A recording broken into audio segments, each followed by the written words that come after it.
વધુ માહિતી સાથે અમારા સંવાદદાતા હરીન પણ લાઈવ જોડાયા છે। હરીન, જણાવશો કે શિલજ પાસે રેવ પાર્ટીમાં પોલીસે દરોડા પાડ્યા હતા અને મોટા ભાગે આફ્રિકન વિદ્યાર્થીઓ હોવાનું સામે આવી રહ્યું છે। શું વધારે અપડેટ મળી રહી છે હાલમાં?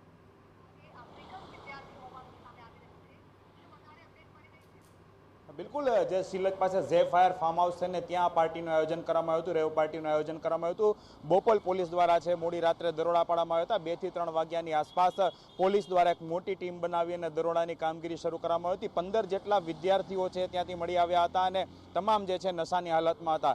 જોન નામનો જે વિદ્યાર્થી હતો તેના દ્વારા પાર્ટીનું આયોજન કરવામાં આવ્યું હતું। મહત્વનું છે કે જે ટીવી સ્ક્રીન ઉપર તમે 2 અલગ અલગ પોસ્ટર્સ જોઈ રહ્યા છો કે જે પોસ્ટર્સમાં લખવામાં આવ્યું હતું કે અલગ અલગ ટેબલ બુક કરાવવાના હતા। 5 વિદ્યાર્થીઓ એટલે કે 5 લોકોનું ટેબલ હતું। 15,000 જેટલો ભાવ હતો। ડાયમંડ ટેબલ હતું। તેમાં જે એક શરાબની બોટલ છે તે આપવામાં આવશે। ઉપરાંત પોસ્ટરમાં અન્ય વિગતો પણ લખેલી હતી કે જે શરાબ છે તે સસ્તા ભાવે મળશે। આ પ્રમાણેના ઉલ્લેખો છે તે પોસ્ટરમાં કરવામાં આવ્યા હતા અને પોસ્ટર્સ છે તેના આધારે જ પોલીસે છે તે રેડ કરી હતી, ખ્યાલ આવ્યો હતો। અને 15 જેટલા એનઆરઆઈ વિદ્યાર્થીઓ કે જે કેન્યા, મંગોલિયા છે, એક જ કોમ્યુનિટીના જે વિદ્યાર્થીઓ છે કે જે ભારતમાં રહીને અભ્યાસ કરતા હોય તે તમામ વિદ્યાર્થીઓ છે ત્યાં મોટી સંખ્યામાં આવ્યા હતા। 15 થી 20 જેટલા વિદ્યાર્થીઓ છે તે દરોડા સમયે ત્યાંથી મળી આવ્યા હતા અને નશાની હાલતમાં મળી આવ્યા હતા। તમામની પોલીસે છે અટકાયત કરી છે।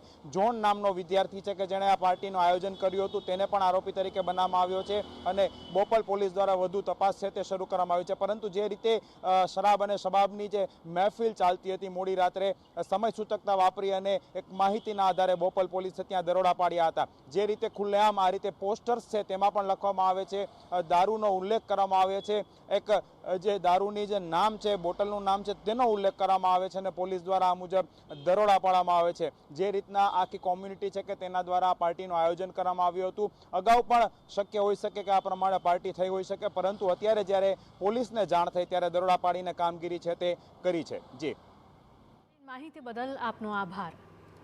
તો અમદાવાદમાં શિલજ પાસે રેવ પાર્ટીનું આયોજન કરવામાં આવ્યું હતું, જ્યાં પોલીસે દરોડા પાડીને મોટી કાર્યવાહી કરી છે। પોલીસને મોટી સફળતા મળી છે। વિદેશી નાગરિકોની રેવ પાર્ટીમાં બોપલ પોલીસ ત્રાટકી હતી।